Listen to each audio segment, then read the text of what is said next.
good to go. Okay, great, excellent. Today is going to be obviously a chance for lots of conversation and discussion. So we're really glad to welcome you here to the Careers in Nonprofit, specifically for Humanities and Social Sciences. My name is Melissa Bostrom. I'm the Assistant Dean for Graduate Student Professional Development in the Graduate School here at Duke. And I welcome you here today on behalf of my colleagues in the Office of Postdoctoral Services, one of whom, Mark Matheson, is our videographer today, as well as the Duke Career Center. And we are co-sponsoring a year-long Careers Beyond Academia series, which I believe is now up to 33 parts. So we aim to have something for everyone in this year's programming in career opportunities for folks with graduate degrees here at Duke. So I'm really excited to welcome our panelists here today, and let me begin by introducing them. I'm going to start from my right, on the far right, Katie Wyatt, who is Executive Director of Kids Notes, and she's also the co-founder there. She holds a master's degree in viola performance from the Cleveland Institute of Music, and a bachelor's degree in political science and viola performance from Indiana University. We're really delighted to have her with us today. In the middle here, we have Dr. Troy Kickler, who holds a PhD in history from the University of Tennessee, and a master's of science and social studies education from North Carolina A&T State University. He is the director of the North Carolina History Project, also the editor of NorthCarolinaHistory.org, and also an instructor at North Carolina State University. So clearly he needs some more free time. Yes. Very pleased to have you with us today. Thank you for inviting me. And then finally, to my immediate right is Joy Salyers. She is the Executive Director of the North Carolina Folklife Institute. She also is an instructor here at Duke in the Center for Documentary Studies.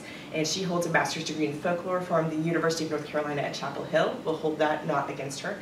And a bachelor's degree in English and French from Southern Illinois University at Carbondale. So we're really glad to have everyone here with us today. We've prepared and I've shared with our panelists some questions based on some of the questions that you all submitted when you registered. And so we have kind of a standard list that we'll start with, and then also have opportunities to interject and for you to ask some of your own questions as we go today. So that'll be kind of the format. So I'll ask, starting with Katie, each of our panelists to tell us a little bit about your organization's mission or purpose, and tell us what kind of a typical week looks like for you. Sure. Kids Notes is an El Sistema-inspired children's orchestra organization, and I'm a musician and co-founder of Kids Notes. El Sistema is the international movement of music for social change that started in Venezuela in the 1970s. This is El Sistema's 40th birthday year, and El Sistema now serves over 2 million children worldwide. Kids Notes, as a model of El Sistema, which is a system of youth orchestras designed to bring children and families living and working in poverty access and opportunity to the highest level of classical music training. And we now enroll 315 students in East Durham in partnership with the East Durham Children's Initiative and with Duke University, and also in Raleigh, in Southeast Raleigh. Our work is really to begin as an early childhood intervention in kindergarten and pre-K.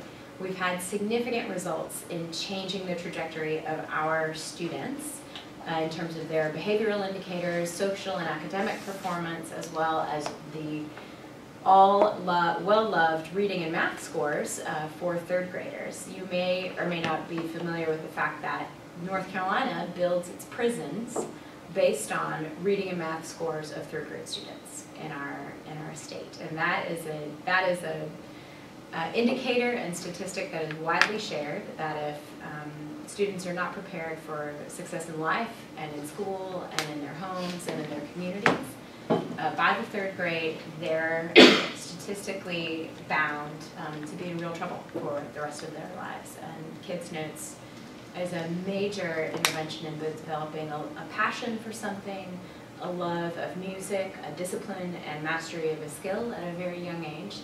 And also there's great research now about the brain development that happens for anyone before the age of 8 in learning a musical instrument, particularly if you start at age 3 or age 4. So really setting up kids for a totally different life trajectory is our mission. And as a musician, I'm very passionate about it. And I first discovered El Sistema as a player on tour in Caracas, and we toured Venezuela and many of the countries in Latin America. And it was through the viola that I really changed my life path in the world. Could you tell us a little bit about kind of what your typical week might look like in your work life? So as the executive director, we're in our 5th year, and my work week really changed from the first year of a startup nonprofit to now our 5th year of a pretty well-established nonprofit. In my first year, a week was teaching in the schools, driving kids back and forth to rehearsals, presenting at a foundation or a local business for support, and perhaps having a board meeting in the evening with board volunteers. Now, in our 5th year, Kids Notes has a budget of about $800,000, and we have a staff of 45 and 5 full-time staff. And so my work week mostly consists of managing teams. And so I manage a staff of about 5. We have a board of directors of 15. And I'd say the level of direct involvement with our students has really changed, but I love the fact that my week is mostly about strategy and planning and visioning for Kids Notes and thinking about what we might do across the state of North Carolina and what the next big step is for our kids. I'm going to turn that to Troy. Okay, thank you.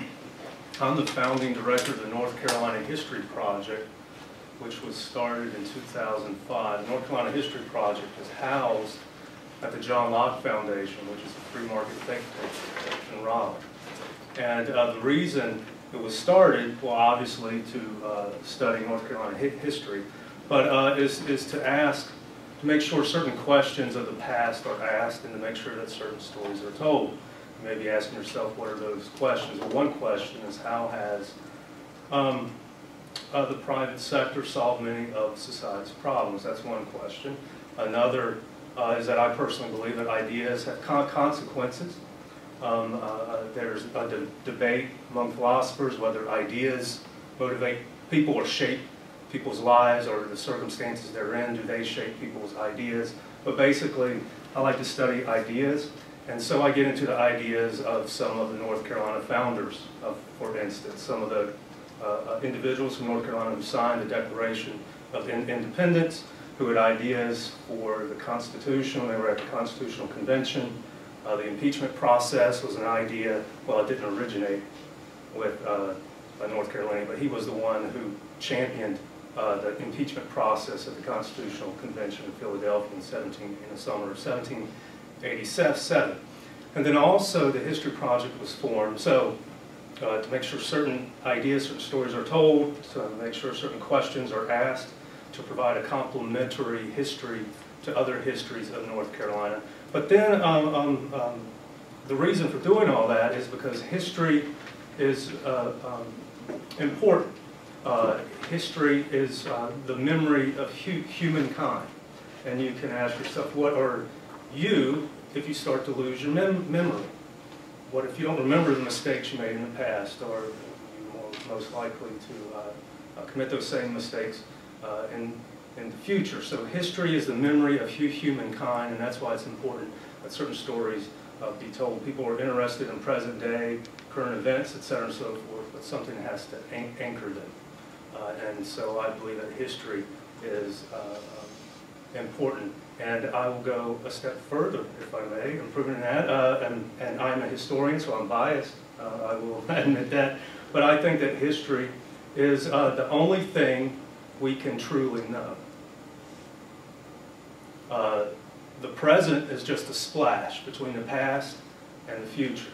In your life, this very moment is just a splash with what has happened, everything has happened in your past, to what the unknown, what's going to happen 30 minutes from now, a day from now, a year from now. You make predictions for the future, but what are those predictions based on? The other part of the question was, what are my responsibilities? Okay. Well, my responsibilities as founding director of North Carolina History Project are, one, I edit, now this is with the help of a couple staff members as well, but I edit encyclopedia entries for the online encyclopedia, NorthCarolinaHistory.org. I direct constitutional workshops, state constitutional workshops. Many people forget that there's also a state constitution as well as a U.S. Constitution. I deliver workshops about those. I'm available to speak at events like this. I direct a lecture series where I bring in historians, local historians, and nationally known historians to speak. I write for newspapers. I write for academic presses, so it involves a lot. Each day is different, and that's one thing that I like about this job. It has some various demands, but each day is different. And then also as a founding director, I get to write and all, but I don't live a strictly a monastic life where I'm just reading and writing. I have to get out and interact with people as well and promote the history project and interact with potential donors and so forth. So that's a little bit about what I do.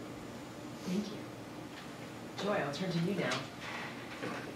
The North Carolina Folklife Institute is an independent nonprofit, and for 40 years we have worked statewide, though we're based in Durham.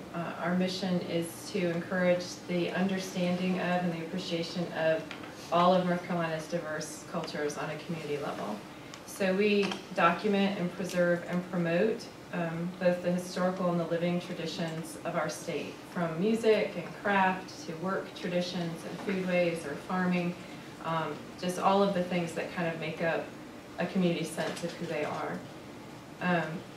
So what that looks like on the ground, we do a lot of documentation projects. We're working right now in southeastern North Carolina, documenting folklife, foodways, and traditional arts. We have a huge archive, as you might imagine, and we do a lot with the archival materials as well, all of which is publicly available. We really see ourselves as a public resource and a public service. And we have a really dynamic website where we're always trying to get more information out. And we also do a lot of work with communities to help communities figure out how to do their own cultural asset documentation and how they can kind of use that to kind of advocate for the way they'd like to grow and develop and the kind of projects they'd like to do that are really place-based and in keeping with their sense of who they are. A colleague said to me once that I'm the director of a nonprofit, which means I send emails all day. And I think that a big part of working in a nonprofit is communication, whether it's presenting for funders or writing emails or sending out a newsletter. I mean, I think that's a major piece, certainly, of what I do. But because I work for a kind of a lean organization with a very small full-time staff, we work with contract field workers and interns, but we have a small staff. I kind of do everything. So grant writing, fundraising, public speaking, project management, certainly a lot of relationship building. You know, I don't think I have a typical week, but there's some of that every day. Thank you. So I'm going to turn right back around to Joy and ask her to start the next question, which is, how did you find your job? Did you do that through, did you apply through an online ad? Did you network?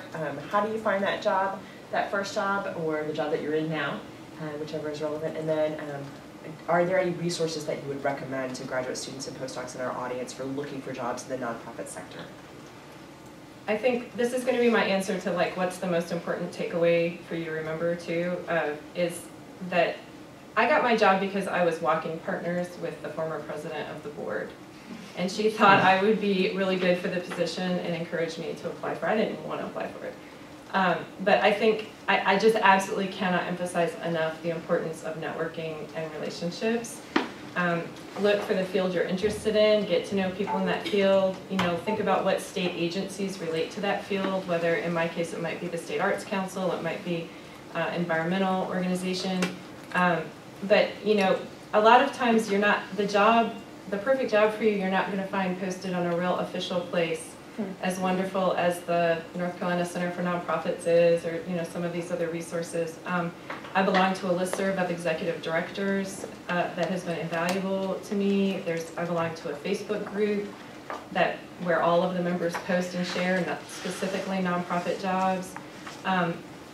This might sound discouraging because you feel like, oh, it's all hidden, but this has always been how the world works, right? And the encouraging thing is it's much more democratic than it used to be. So instead of these things happening at the country club, they're happening where you can access them, but you do have to dig in and do the work. And I just really would encourage you to think about, if you're interested in connecting with documentary work. The Center for Documentary Studies has a great Facebook page and meetup group. The North Carolina Museums Conference is going to be in Durham this spring. That would be a great place to meet people.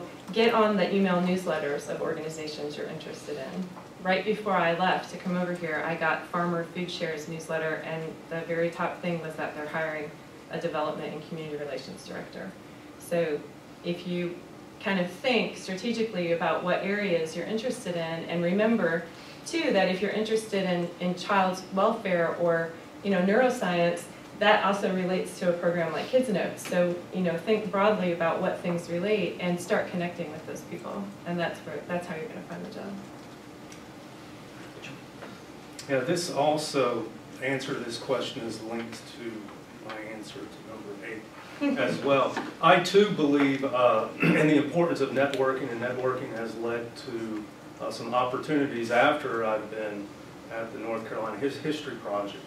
But networking had nothing to do with me being hired as the founding director of the North Carolina History Project. I knew where I was going to live after school. I knew that. I picked places it would be okay if I worked at within a 45-minute drive. And I let them know that I was in town. So a lot of times in the job process, you can be, I don't want to overstate it, but you can be agents in the job searching process. You can create your own opportunities as well. So when people ask me, they're getting ready to graduate, what advice can you give me? My advice is choose some organizations that you would like to work for. If you're thinking about nonprofit, send them your resume, your CV, and you'll have to refer to it differently depending on if you're applying to an academic nonprofit or a public nonprofit. CV for academic, your curriculum vitae for academic, resume for a public profit, because sometimes some people look at CV and they won't know what you're talking about if you apply to a public nonprofit. Not all the time, but there are cases where that's happened. So again, send them your portfolio, take time to write a good cover letter. And I would also apply I would read job listings and I would apply to those jobs as well. Or the only job offers I got were from places where I let them know that I was in town. Interesting. Yeah, I think both what Troy and Joy have said is really have that entrepreneurial mindset.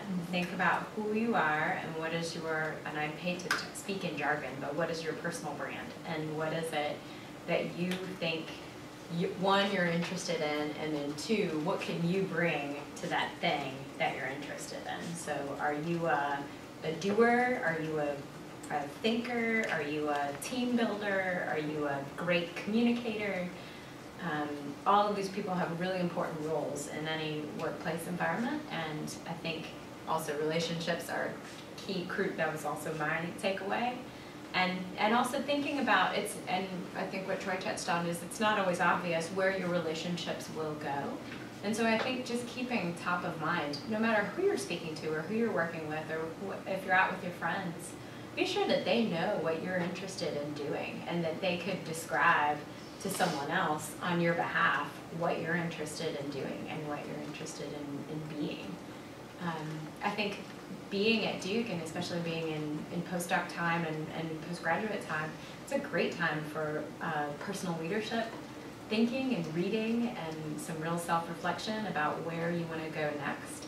And I guess what I would say is I would keep that really broad. I'm a professional musician, and I went into the field super blinders, like a conservatory trained musician, which is essentially like being a professional athlete, where that was all I did, 6 hours a day, practicing and taking auditions.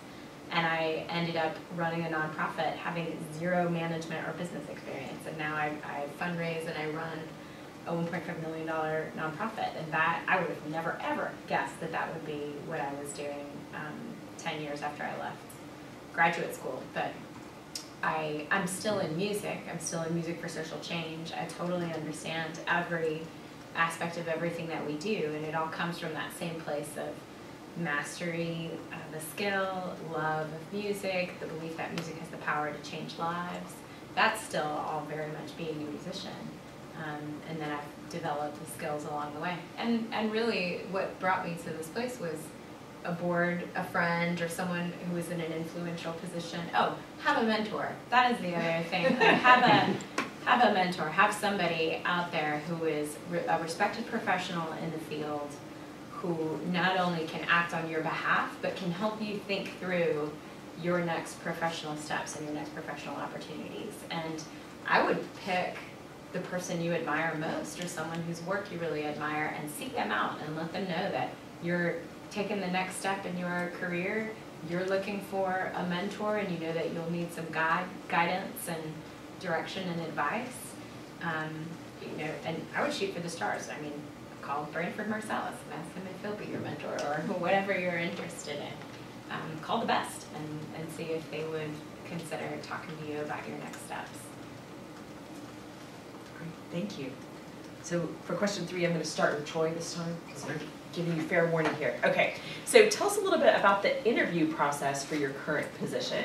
I think some people in the room might be familiar with the interview process for a faculty job, for example, but what might be interview processes like in the nonprofit sector? Okay, well, I'll tell you about my interview experience. Received a phone call to come in. I was living in Knoxville, Tennessee at the time. Received a phone call. I would like to come to Raleigh to have an interview. Of course, I said yes. I still remember where I was when I received the call. I just dropped off a letter at the post office. I remember being back in the car thinking, should I take this phone call or not? But then I recognized the 919 area code, and I knew I had been applying for work, so I took the call. Long story short, went to Raleigh, had an interview with, I don't know how long it lasted, I guess maybe half an hour.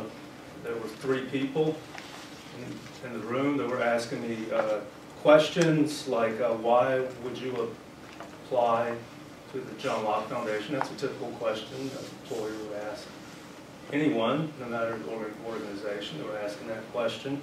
You know, asking about philosophies, you know, historical questions. I thought I would be asked a lot of questions specifically about North Carolina history. So I was trying to brush up on that review, and I don't recall if I was ever asked a question about, specifically about North Carolina history.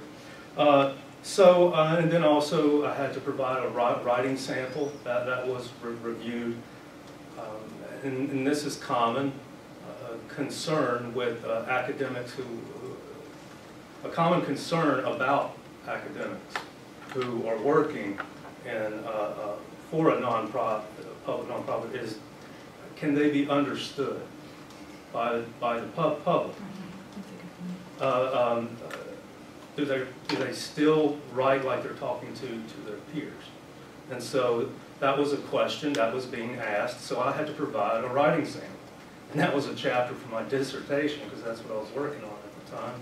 But my advisor was one who had, he was a professional historian, but he had been published by popular presses like Harper, Macmillan, and so forth. So he taught his students how to write to be understood without dumbing down ideas. Well, that was the one interview. I didn't hear any, there was no yes or no.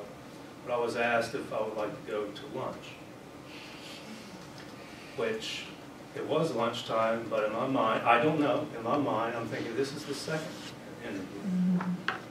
And it was more informal. We were having conversations about all sorts of things, sports and so forth. It was more informal, but still, I was thinking this is the second interview. And I later received a phone call offering me the job. And so I took a little while to think about it. I talked to advisors at my university, where I was at, University of Tennessee, asking them questions, what do they think about the position, and so forth. And anyway, then you get into negotiations about salary, do you offer health insurance, and things like that. And so that was, I don't know if that's too much, but that was part of the process. So if you're ever invited to lunch, I guess think of it as the second interview. Can I just add something to his? Also, never accept an offer in the room. When somebody says, "Would you like the job?" You say, "Thank you, I will think about it."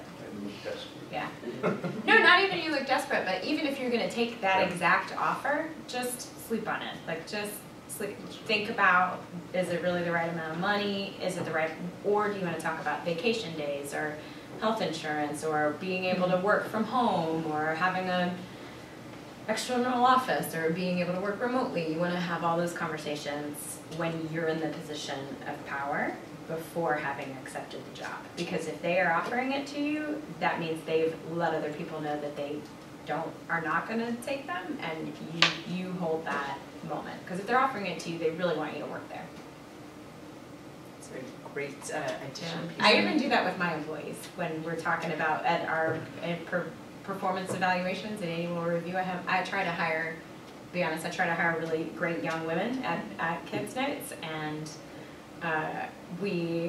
many of them will be like, "Oh yeah, that sounds great," or like, "Oh, maybe could I get a raise?" And I do, let's talk, bring me what you think would be reasonable. I'll let you know that it's reasonable, and then you go home and you think about it. Don't say, "Great, I take it," because you've just flipped the transfer of power. So Katie, do you want to talk a little bit about the interview process for your job? Sure. I created my job, so it was a little bit different. And in creating my job, I essentially maintained that position of preference, and I was able to say, I want to, I would like this level of salary. I'd like to be able to work in this kind of way. Really, as a founder, you are working all of the time, so there's no point in like vacation or in order to get the business off of the ground, you're raising your own salary. So as much as you want to make is as much as you're going to work. So that was really my position. But maybe with some of our employees, I have just started really changing the interview process where we're looking for a set of expectations and a set of skills in a position, so that I am bringing a matrix to the conversation. And if you can fulfill these skills, specific skill sets, then it's about fit. It's about what are your innovative ideas to make Kids Notes better. And it's about timing. So it is a relationship, and so those are all about timing too. And so am I interested in what I see as your vision for Kids Notes or as your vision for the organization? And do I see that you've got some of your own ideas to bring to the table? That's the most important thing for me, I think, in hiring. Joy. I was interviewed by 3 members of the board of directors who were the search committee, and I think I was asked to send a writing sample in too. And Troy, I think you made a really excellent point about thinking about your audience, of what kind of writing sample you're sending. And I mean, sometimes you just don't have time or a choice, and if that's all you've got, like, by all means send, a paper or your chapter or whatever. But if you're applying for a job, for a communications position or something, if you can take that and figure out how to massage it for a more public audience, or how to create something a little different from it, it will probably serve you better, because I think audience does matter. And I think it's important to think about what Katie said too about the thinking about your skills and what you're good at. Are you a visioner? Are you a team builder? And think about what of those the job you're applying for is. So, you know, if you're applying for something that's a management or directing position, you're probably going to get asked about your vision and how would you bring that to action. If you're applying for communications or fundraising, those questions are going to be different. Like, I still would be interested in knowing your ideas, but I want them to be connected to, you know, your ability to raise money or your ability to get the word out. So I want your responses and conversation to kind of demonstrate that. So thinking a little about what are the qualities of the kind of position I think are helpful. And I think I had follow-ups afterward, both by phone and by email, with some follow-up questions and some back and forths and things about some different ideas and suggestions before we decided that we were a good fit. So, and that's I just want, and definitely do your research in an interview. So come to the interview with, oh man, I saw that festival you put on last year. That looked really awesome. That goes a long way. Let me ask if anybody has any questions that they want to follow up on about the interview process. Okay, great. We'll keep moving and we'll probably have some more time for questions at the end. Sure. I would like to interject, thank you. That follows up with something that you said. Prepare, this is just my personal opinion, prepare for the interview, do research, but don't, maybe it's difficult to do, but try not to be scripted. Be you. I know that sounds cliche, but so many people read books like, I don't know, 7 Steps to Job, and they just try to follow the steps. And in my mind, it comes across as scripted. Sometimes you have to adapt. Maybe the conversation's not leading to step 3. Just do research, but because you have to do that, you have to know what the organization is about and so forth. But try not to be scripted, because I know many frustrated job seekers out there who have read all of these books and just can't find. And it's just my opinion, but sometimes I think people can be just too scripted. They're not showing who they are. People who interviewing you have read those books too. I was going to ask, like, how do you, or what are the problems you see people fall into in just parroting back to your philosophical statement or mission statement? And is it about making it personal with personal anecdotes that gets around that, or how do you genuinely talk about these things without seeming like you're repeating what, you know, you're looking for? I think making it personal is huge. Absolutely. I mean, knowing, so with Kids Notes, if you came in and I was like, what do you think about El Sistema? And you're like, I have no idea what El Sistema is. That has happened. And so I wouldn't, and then you might say, well, I played music as a 3rd grader, and then make it your own. But yes, making it personal for sure.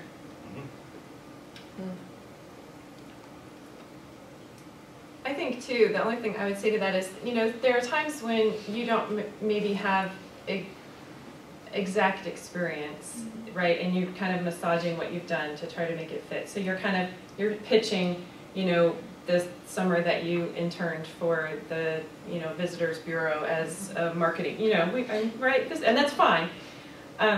But we know that, we can see that, and we say, okay, so being able to go from that to say, now in this position, what I would do, and being able to say some concrete things about what you could see yourself doing if you had this position with me, helps me to know that you're not just kind of parroting back what you saw in the job qualifications and trying to figure out how to make what you've done fit, but that you do have an idea of what that involves and how you would go about it, you know, if given the chance in my organization.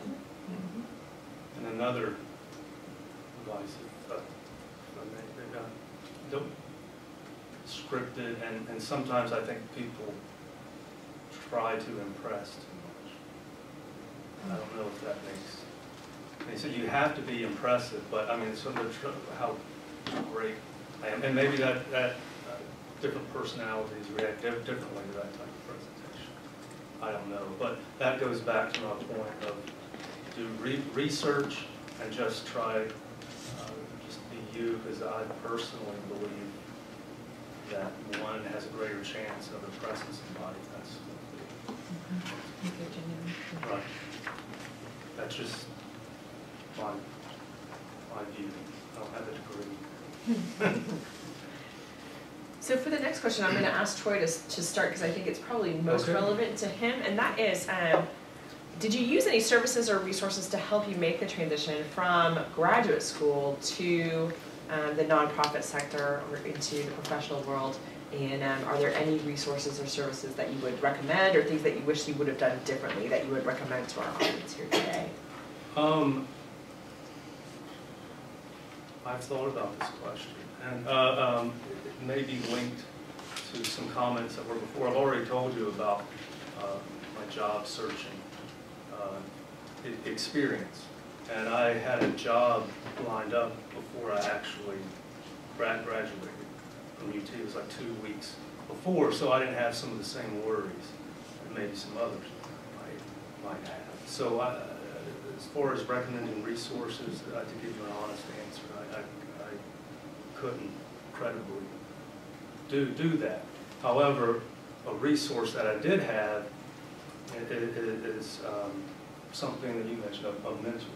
Mm-hmm. And that mentor, my advisors were actually mentors to me as well. And I would ask them, we talked about my dissertation, yes, but I also asked them professional questions, and they would offer me advice. So they were my resources, I guess. So, so if you have a good relationship with your advisor, nurture that, and maybe find a mentor as well. Katie or Joy, is there anything you would like to add here? Sure, there are lots of great fellowship opportunities which offer some job training experience in many, many, many fields. And I would look at both the government opportunities, and I would consider an internship in an organization that you really respect. I think I would discourage you from just taking any old internship, but if you're interested in working in software development, I would 100% take an internship at Google, but I don't know that I would take an internship at Mike's software company on Main Street. You know what I mean? Like, if it's an internship, make sure it's a real learning experience for you at the same time. And I think fellowships are a great bridge into their workforce, particularly because in a fellowship program, you are then credentialed in a way that another stranger applying for a job is not. And so that, I think, really gives you a leg up into the workforce too. Can you give us some examples of the kinds of fellowships you're thinking about? Sure. AmeriCorps, I think, is a great example if you're interested in education. Teach for America is a fantastic, like a pipeline, great pipeline into teaching if you're interested in education. Also, the Johnson Fellows, the Eisenhower Fellow, there are lots of great government fellowship opportunities. I know of a boatload in the arts, but I don't know, is anyone interested in the arts fellowships? So the League of American Orchestras has a fellowship. Almost every major arts group, so operas, orchestras, art museums, dance, theater, every genre in the arts has some major national organizing association, and almost all of those have a fellowship program. Great, and I guess one other follow-up question, some of those might be limited in terms of American citizens. Do you know anything about that? I don't. I do not. Okay. No. The government ones might be. I was thinking AmeriCorps, Teach for America, but some of the others might be more open. Mm-hmm. And then if that is the case, then I would think about government partnerships. So the Organization for American States has great fellowships that are open to citizens people who are citizens of the countries in that partnership. So think of the other UNESCO, UNICEF, OAS, the Pan-Euro-Pacific partnerships, all of those offer great resources. Yeah, this kind of transitions into the next question about kind of entry level, but in terms of what would I have done differently to make my transition easier, I would say not operate out of fear. And I think a lot of times, you know, you get out of grad school and you're thinking, I've spent all this time, I'm this much in debt, I've got to have a job, it's got to be at least this much, you know, we kind of have this stuff. And so sometimes that makes it hard to think about doing a fellowship or an internship, even when they're paid, because you're just feeling this kind of weight and urgency. But I think going back to what I think all of us have kind of said, to kind of take ownership of your own career path and really say, what would I ideally like to be doing? And go look at that job description, even if you know you're not qualified for it now, but in 5 years, I want to be able to qualify for that job. What do I need to be able to do that? And if you can get an internship or a fellowship in that skill with hands-on experience, or a publication, you know, something creditable that you can point to. And I would say, you know, in terms of my software company, if you look at an organization like us that might be small, the advantage of that is that you have an opportunity to really do a complete project. And I would make sure you're negotiating to make sure that you're not just putting in time at something, but that you're really getting something that's a professional development piece for you that you can use as a stepping stone. But I had a library of science intern who created an online publishing platform for us. I have a student volunteer now who has created our online exhibit program and has curation credits for that. So that's the kind of thing that's going to be very useful to her, because she knows that that's something she wants to work in, and people are going to be looking for what's a hard skill to find, someone who has the digital experience to understand the software platforms and the curation experience and archival experience, right? So in her field, that's going to be a really useful thing for her. So if I had thought more strategically, I think, and had less pressure, like I've got to find a job right now, I probably would have, you know, in the end, have served myself better. And currently, if you work in nonprofits for 10 years, after 10 years your loans are forgiven. So you should look into that, the student loan forgiveness program. Started in 2007, and so long as you're making the annual income-based repayment or like the lowest repayment consecutively month to month, your clock begins, and if you stay in nonprofits for 10 years, the rest of your loans are forgiven. Federal Student Loan Repayment Program. Yeah. Excellent point, thank you. Yeah. Very big selling point in this room, I think. I bet. Yeah, if you're interested in creating nonprofits. So Joy gestured to the next question, which is, what's kind of the career trajectory in the nonprofit sector? What does an entry-level position kind of look like? And how does that lead to next steps? And there was a question from folks who had registered, you know, are there any limitations if you have a master's degree versus, say, a PhD in this field? So I'll ask Joy to start.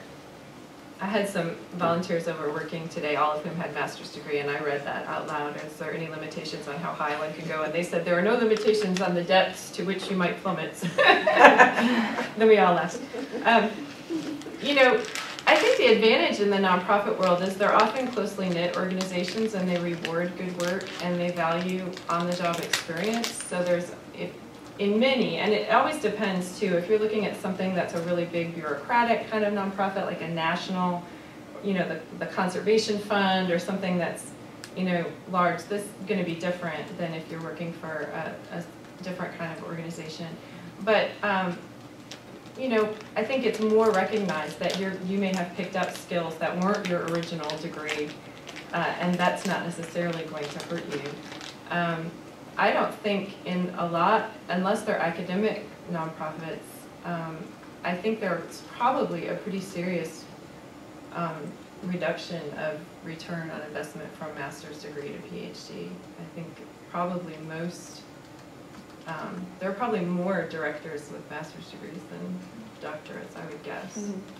I have a question on that. I wonder if having a PhD actually might be a disadvantage in this like profession, because I've heard it can be like, I don't know, you can be considered as like overqualified, or I don't know, or not relevant, or because you were in school for so many years. I think that's a good question, and I think it probably depends partly on the field. I mean, there's some nonprofits where it might be expected, and I think it depends on kind of how you present yourself. Like if you kind of are where I was in the ivory tower and off and doing my studies, and now I kind of want to come and get involved, then yeah, it might be. But I think you can also offset that with your kind of track record of your work and your interest in whatever the field is too, for sure. Troy, maybe I'll hand things off to you, because that's, I think, a logical question too. Okay. Well, in my situation, I think the PhD helped. But they were looking for a professional historian, so it helped me. And in some nonprofits, I see job listings, postings where it says MA is a minimum, and the PhD can actually help you. It depends on the type of nonprofit you're thinking about applying to. But I understand how the situations where a PhD might hurt. People do wonder why you were in school for so long. But in my situation, I think, I don't know, but I think it helped. Can I tell you? Yeah.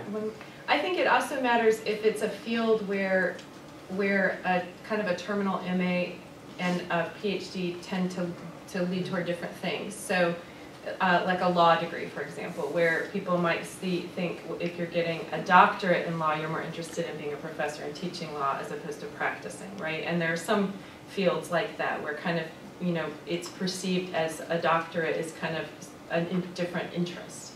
And that a master's maybe is more kind of public or practical or in the world. And I think that those fields, it may make more of a difference than others. Right. Katie, did you want to add anything? No, I in my role and in the arts, I think a PhD implies that you're real smart and that you were dedicated to doing something and obviously passionate about something. I though would agree with Joy in that the pay break in nonprofit is not great between whether or not you have a master's or a PhD. Let's talk about that question for a moment. For an entry-level position, in the fields in which you have experience, what would be kind of an entry-level salary expectation? At Kids Notes, and it depends on the size of the nonprofits, are about $1 million, so it's like 35 plus 2 weeks plus healthcare. Is that similar in other And that's organizations? super entry level. That's like you're 23 years old. Okay. Yeah. Would there be any bump for a master's degree or a PhD, any recognition of those degrees? To me, I would recognize that degree in giving you a director level position, and so then it would change in terms of the level of expectation of work that I'm expecting from you and the level of responsibilities I think you can handle. No, our pay is attached to responsibilities, Okay. whether or not you're managing people mostly. Yeah. Sure. What about our other panelists? Anybody want to chime in on this question? It's not a definite answer, but it varies, as you were saying, with national organizations, state organizations, local organizations. Are you applying to a two-man shop, or are you applying to a 300-person shop, and which would have more of a corporate structure to it. So it varies. And I don't know what the average starting salary would be. What you were saying sounds, it depends. That sounds. You know who does is the North Carolina Center for Nonprofits. They have an excellent, and I'm actually happy to share that with you. I bought it for last year, so I'll share with you the pay. I'll share with you guys too if you don't have it, the pay comparison for entry-level jobs all the way through director jobs for the state of North Carolina. Anyway, if you're interested in it. Fabulous, thank you, Katie. And make sure then that you have signed in before you leave today if you want me to send that out to you. I wanted to back up to the previous question, Yes. to some of the entry-level positions. Talking about the importance of internships. I know former interns who are now leading the organization in like a matter of 8 years or 10 years. I know one intern who was helping out on reports, and now he is the Assembly Leadership Policy Director in the state of Nevada. So So he offers advice to the General Assembly. 7 years ago, he was an intern. Really sharp guy. I mean, you know, he earned his way up there. But so internships can also lead to greater opportunities as well. And master's degree does not limit, in my arena at least, does not limit how high one can go. A bachelor's degree doesn't, really, depending on the job, of course. But a lot of it is performance as well, and other factors too. But internships, so take your internship seriously if you have one, because that can lead to greater opportunities, and internships offer you a networking possibilities as well. The organization you're working for collaborates with other organizations, whether it's in the conservation world, the public policy world, and you will be meeting people at other organizations. You may develop professional relationships there, and that can lead to a job. Moving up in the nonprofit world, maybe not as an organization where you are currently located, but as a sister or organization, or organization within the orbit of whatever arena that you are in. So I want Joy, did you want to comment about the salary question? Yeah, this goes back to what I was saying about fear, right? So, and I think because nonprofits value and reward experience, that can be frustrating when you're fresh out of school, because you kind of come in and say, well, I have a master's degree, and we say, well, how many years have you worked in the nonprofit field, right? So if you come in with a master's degree and no nonprofit experience, you're not going to be hired as the director. And if you look at job postings, you'll see they say 5 years minimum experience, right? So that's another reason to kind of target what you're interested in and get some experience starting out. But that changes very rapidly. It doesn't take long to be able to say, yes, I've been working for the last year and a half in this, right? And so going back to what Troy started out saying about his job search, about taking kind of ownership of that, and being strategic about, okay, I don't want to, this is only $24,000 a year and it's 3/4 time, but it's going to let me do X, Y, Z. I'll do it for this long and see. That's not necessarily a bad choice, right? And my program administrator right now got her foot in the door at our office because she was volunteering. And so, I think if you think about it strategically, not just, and it's amazing to me that sometimes I'll have an intern or a volunteer who's just kind of putting in time. They're meeting a requirement, or this is something they got as part of their fellowship or something, and they're not working it. They're not getting out of it what they could. And it really, I think, genuinely can be, as Troy suggested, a big stepping stone to something else. So, that entry level piece, I think, is a little hard. You might, that very first entry level may be lower than you'd wish it was, but I would say in the 30s is pretty typical after that. So let me ask. She has a question. Oh, I was just gonna ask, so in terms of entry-level positions, like what are the tasks you would trust someone coming out of grad school with a master's or PhD with if they didn't have experience? So like what are the things that you can start to get your foot in the door with in terms of tasks? Yeah, sure. All different kinds of, I would say in any organization you have some big buckets of things that you would have a potential entry-level position in. Maybe it's fair to say that with nonprofits, a really good example is like the second-hand person, like the right hand to the executive director, like somebody who's a catch-all for everything that the executive director can't handle, or a really great executive assistant, which then turns into like /office manager /PR person you quickly begin adding, as you demonstrate great potential, additional scope in your job. So being very organized, really being someone who can observe what's happening at the organization and assist the people who are making decisions for the organization at that time, do the best that they can. So managing schedules, managing correspondence, managing preparation for meetings, just really making the people who are on the ground doing the work be prepared to do the best work that they possibly can. Is that helpful? Yeah, okay. I guess I will wondering. I do have some experience in working in non-profit. And what I'm seeing is like as more that you get experience, it's harder to actually be in touch with the people. That is the reason when you started to working, and that's like the passion. So the salary is better, the responsibilities are higher, but then you're not really doing what you like to do. You have to be at the office writing grants or things like that.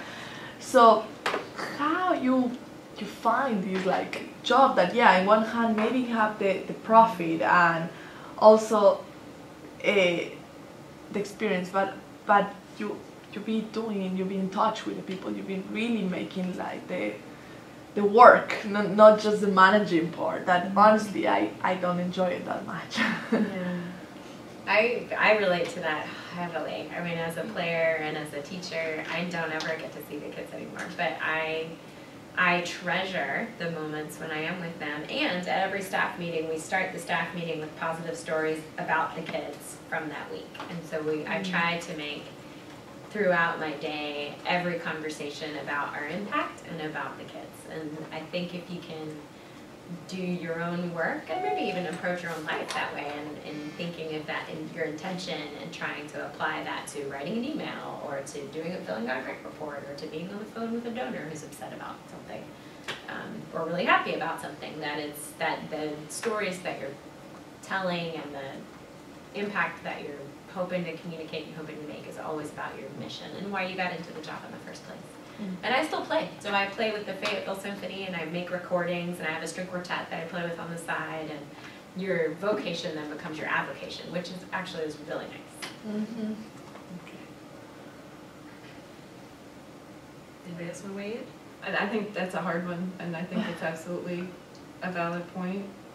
In fact, I had a former employee who was doing a lot of kind of management stuff, and she left to go back to be a contract field worker because she just, she wanted to be out in the field talking with people, and it was a, enormous pay and security cut, but she needed, that was what filled her up, right? So yeah, I think that's really significant, and I think sometimes it helps to frame what you're excited about and what motivates you and what you're good at, and kind of try to hold that without trying to stuff it into positions. So that, because when you start saying, well, like I love music, so therefore I should work for this kind of organization, and then you realize that, but when you get up to a certain level, you're no longer actually working with music, right? Then you have to figure out what position is there where I could work with music and make enough to live on? Like you have to ask the question differently. So it may be a different kind of position than you had imagined in that way. Yeah, with me, well, as far as interacting with people, as far as interacting with people, it's part of my job to reach out to the public, to provide workshops. So I will be interacting with those folks. I'll be planning those events, but I'll be interacting with North Carolinians or wherever I'm at with those folks. But I am an historian by trade. However, planning these events,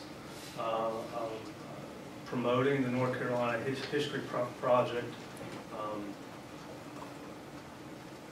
it's a lot of administrative work, and that takes me away from history. And so I have to find ways to research and then write again. But as I said before, that is also part of my job. So each day is different, and that's what I like about my job is the variety of it. However, there's the danger that I will get caught up in planning events, history events all the time, but I'm not engaging in research. The danger I would just be presenting the same workshop over and over because I'm just planning so many of them. Does that make sense? But yeah, there's a balance in that. So we have just 2 more questions on our prepared list. I think we could probably make it in the time we have remaining with a little time for other kinds of discussion. The next question is, what skills do you think are most important for this field, and how can our audience members develop those skills in terms of what they're doing now in graduate school or in a postdoc? And what transferable skills did you develop during graduate school that you use in your work currently? And maybe I'll start with Joy this time. There's so many. It depends so much on the nonprofit and the field you're interested in going into, I think. But one thing is social media and the web. I think it's important to realize that many nonprofits, not all, there are some kind of small, young, new startup nonprofits, like Kids Notes was not too long ago. But many nonprofits are themselves older organizations wanting to reach new people, wanting to reach out to a younger audience and engage them. And they're often run by people in their 50s. And so they desperately want somebody who knows how all this Twitter, Tumblr stuff works, right? And not just who can post it, but who understands really how to use it and leverage it. That's a very marketable skill, and to be able to demonstrate that you've done some work in that. And as I said before, communication, I mean, that's certainly true for things I did in graduate school that have transferred, and thinking about ways that you've told a story successfully, and whether that's you know, helping with your department's newsletter, or it's a student organization you're part of, but thinking about how you can talk about the ways that you've helped tell a story. And that's true, you know, whether you're a programmer or a web designer. You know, if you can say, I created this sidebar where you can very easily post from your phone where you're at, and it shows, you know, on your website, we're here now, and today we're here, and we're doing this, right? That, oh, you know, we'll be excited, right? That'll be great. Also, writing in general. If there's grant writing, I can pretty much guarantee you that most nonprofits will be happy about that. And, you know, but there's a lot of crossover there. If you helped get a service fellowship, if you applied for, you know, something like that, or if you helped get a grant for, again, for an organization that you worked for, those kinds of things are helpful. And also thinking again about volunteer work, like you know, any citizen of the county can volunteer to be on a county board. So I serve on the Orange County Arts Commission. Part of the reason I did that was I wanted to see how they did grants and what it was like to be on a grant panel, and to see it from that side, because I'm always writing the grants, and I wanted to see what it was like to be on the other side. So being able to say, I did this for a year, and that gave me this insight, I think is really helpful. Researching is, you know, a lot of nonprofits are doing a lot of things, and sometimes things we've never done before. And so if you're the kind of person who can say, well, I've never written an appeal before, but I went online and I read about it, and, you know, now here's my thing, that's also very useful. And going back to what Katie said before, being the person who can get things done, like, that is unbelievably, you would be surprised how exciting that is, because a lot of people who are in nonprofits are very passionate visionaries, and we're not always really good at the nitty-gritty piece. So we love those folks. And the other thing I would say, and was certainly true for me in graduate school, is to have an understanding of and an education about power and privilege. So many nonprofits, you're working with helping organizations, organizations that are connected with either social change or understanding history, or, you know, all these kind of various tasks, and power and privilege play into all of those, and it has been very helpful to me to have a grounding in that, and to be able to use that in my work. Troy? Okay, I would, to follow up what Joy said, yes, someone who is knowledgeable about social media is very valuable to an organization, and I know historians who are executive directors are talking about the past quite a bit, but they want to know, they desperately want to use the technology that exists now, so social media employees are valued. One thing that helped me, I think it helped me, is when I was in grad school, I volunteered to help the editor of the Journal of East Tennessee History. I was a copy editor, but that gave me editing experience. Again, I volunteered, but that was okay because I was getting experience I want. He was an amenable fellow, and I think that helped me as well because I could point to a journal, open up the page, and you would see my name there. And it was a quality journal. So I would advise you to do that if you're thinking about writing being part of your career. Writing, as you mentioned, definitely is a big part of what I do as a historian. If you want to tell a story, a lecture, or you got to put it in print. So writing is very good. You have to think about your audience. And also, in learning to write, I know there are many different, this is the tangent. There are many different courses like business writing and so forth and everything, but writing, good writing is good writing. In my opinion, if you can express your thought to somebody, that is good writing. So in my job, writing as a historian is very important, but then also I write grant proposals as well. And so if you were in the nonprofit world, you will definitely have to be writing grant proposals, so being able to convey a thought is very good. Also, when I was in grad school, I tried to be involved in groups, not just strict like social groups, clubs, and so forth, volunteer for various things, and I think that helped hone some social skills as well. Because sometimes when you're in the nonprofit world, you're interacting with people, and especially if you're trying to fundraise, you have to know how to develop. If you're a fundraiser, you're going to have to develop relationships. And even if you do not have development in your title, you are a fundraiser at the nonprofit. You can help your organization raise money, and employers recognize that as well. So in my case, writing is very important, and then trying to seek out opportunities during grad school, I believe, helped me as well as building up my CV or resume, depending on how I needed to call it.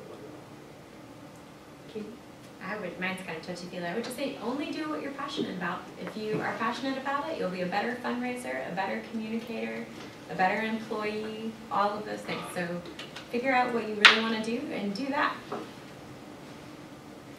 Excellent. So we've come to the last question on our list, and that is, what is the one thing you want people in this room to take away from this panel discussion today? And I'll start with Katie. Yeah, same. Do it. Try to do what you're passionate about. It's all about relationships. It matters who you know and how you treat them and how they perceive you, and they will help you if they think that you have a lot of potential and are a great person. And to be honest, they will hurt you if they don't. That's true. Yeah. So make good relationships. Be a good colleague and be a good contributor to the field, and allow in the mentorship. It's interesting what happens, I think, when you give up when you give up your own path and you allow someone to help you, you go so much farther. That has been my experience, in that you can get yourself so far, but I think you actually go farther when you open up the opportunity to allow someone to help you. Troy? Okay, I will go back to my answer to, which one was it? Number 2. you can try to be, I'm serious about this, try to be an agent in the job seeking process. Think of organizations that you might like to work for. Send them a tailored cover letter. Send them your CV or resume, depending on the situation. Tailor the resume to that organization. Be an agent in the job seeking process. And if it says 5 year, meanwhile, apply to job, there are job postings, pay attention to those as well, apply to those jobs, do those things simultaneously.